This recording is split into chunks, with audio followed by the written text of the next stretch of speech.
દુબઈથી સંચાલિત 804 કરોડના cyber fraud ગેંગનો પર્દાફાશ કરવામાં આવ્યો છે. ગાંધીનગરથી મળતી માહિતી મુજબ સીઆઈડી ક્રાઇમના સાયબર સેન્ટર ઓફ એક્સેલન્સે વિશાળ કાર્યવાહી કરી, જેમાં 804 કરોડના કુલ 1549 સાયબર ફ્રોડ કેસોમાં સંડોવાયેલા 6 આરોપીઓને ઝડપી પાડવામાં આવ્યા છે.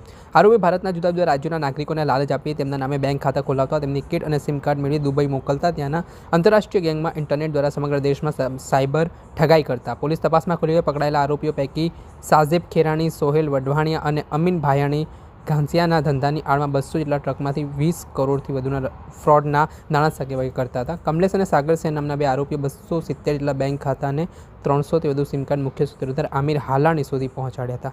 આ મામલે શું કહી રહ્યા છે અધિકારી, તેમને સાંભળો. કે માનનીય DG sir, CID crime KLM Rao sir અને આઈજી મેમ પરીક્ષિતા રાઠોડ મેમે સાયબર ફ્રોડ અંગે સઘન કામગીરી કરવા માટે સૂચના જે આપેલી હતી એ અગાઉના જે ડીજી સર હતા એમના માર્ગદર્શન હેઠળ એક 804 કરોડ જે સાયબર ફ્રોડનો ગુનો છે એ સાયબર સેન્ટર ઓફ એક્સિલન્સ દ્વારા શોધી કાઢેલો હતો, ડિટેક્શન કરેલું હતું, જેના અનુસંધાને 10 આરોપીઓની ધરપકડ છે જે તે સમયે કરેલી હતી અને એમાં વધુ તપાસ ચાલુ હતી. એ દરમિયાન આજે ફરીવાર 6 આરોપીઓની ધરપકડ કરેલી છે.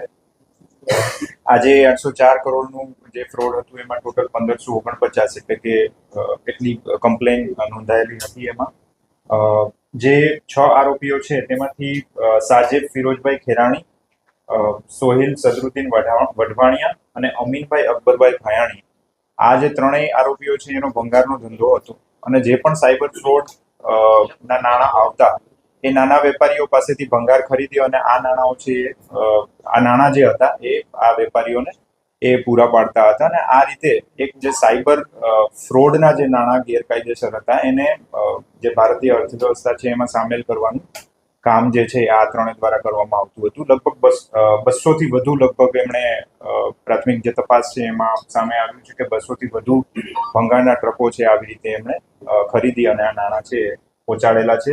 અંદાજે લગભગ 20 કરોડથી વધારે નાણાં જે આવી રીતે પ્રાથમિક પૂછતાછમાં જાણવા મળ્યું છે એ મુજબ 20 કરોડથી વધારેનું ટ્રાન્ઝેક્શન આવી રીતે કરવામાં આવેલું છે. જેમાં જે સાજેબ અથવા તો જેને ઉર્ફે સાજુ કહેવામાં આવે છે એને ગુનો દાખલ થયાની જાણ થતાં એણે પોતાનો મોબાઈલ છે એ પણ એનો નાશ કરવાનો પ્રયત્ન કરી અને જે તપાસ છે એના પુરાવાનો નાશ કરવા માટે પણ એણે પ્રયત્ન કરેલો છે.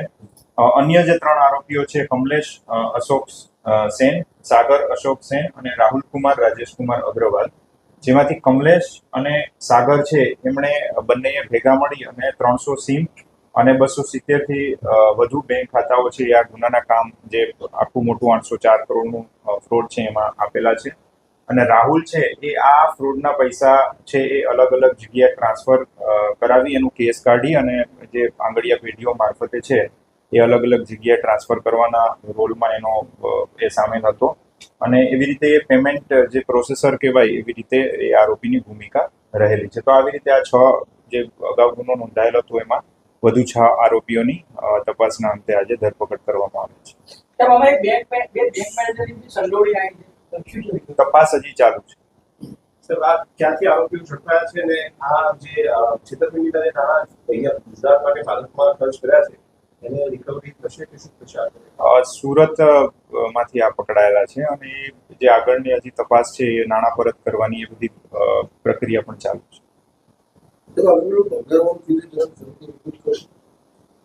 એ જે આ આરોપીઓ 3 હતા સાજેબ, સોહિલ અને અમીન, એ ત્રણેયને ભંગારનો ધંધો હતો. નાના વેપારીઓ પાસેથી ભંગાર ખરીદવાનો અને જે એમને ચૂકવણું કરવાનું થાય તો એ આ સાયબર નાણાકીય વ્યવહારો જે હતા, સાયબર ફ્રોડના જે પૈસા હતા એ એમને ચૂકતે કરવામાં આવતા.